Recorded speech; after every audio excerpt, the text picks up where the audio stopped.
அஸ்ஸலாமு அலைக்கும். சத்து மாவு வச்சு ஒரு சத்தான பிஸ்கெட் எப்படி செஞ்சு குழந்தைங்களுக்கு குடுக்குறதுன்னு வாங்க பார்த்துடலாம்.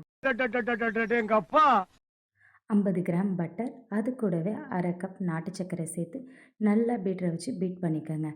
இது நல்லா மெல்ட் ஆகி பீட் ஆனதுக்கப்புறம் அது கூட 3 முட்டை, அதையும் நல்லா சேர்த்து கொஞ்ச நேரம் பீட் பண்ணி எடுத்துக்கோங்க. இதோட கொஞ்சம் ஒரு பிஞ்ச் சால்ட் சேர்த்துக்கோங்க, இனிப்பு நல்லா தூக்கி காட்டுறதுக்காக. அதுக்கப்புறம் இதை எல்லாத்தையும் ஒரு பவுலில் மாற்றிட்டு அது கூட நம்ம சத்து மாவை கொஞ்சம் கொஞ்சமாக சேர்த்து நல்லா சப்பாத்தி மாவு பதத்துக்கு பசைஞ்சு எடுத்துக்கோங்க. உங்களுக்கு எந்த மாதிரி ஷேப்பில் கட் பண்ணணும்னு தோணுதோ அந்த மாதிரி ஷேப்பில் கட் பண்ணிக்கோங்க. எனக்கு இந்த ஷேப் பிடிச்சிருக்கு, அதனால் நான் இந்த மாதிரி ஷேப்பில் கட் பண்ணி எடுத்து ட்ரேயில் மாற்றிக்கிட்டேன். நான் இப்போ இதை ஓடிஜியில் கொண்டு போய் வைக்க போகிறேன். நீங்கள் இட்லி பாத்திரத்தில் உப்பை போட்டு கூட அது மேலே ஒரு 30 மினிட்ஸ் வச்சு கூட பேக் பண்ணிக்கலாம். Biscuit ready. பிஸ்கெட் ஆறணுன்னா குழந்தைங்கக்கிட்ட கொடுங்க, விரும்பி சாப்பிடுவாங்க. ஆளை பார்த்தா டம்மி பீஸா இருக்க, பயங்கரமான ஆளா இருக்க.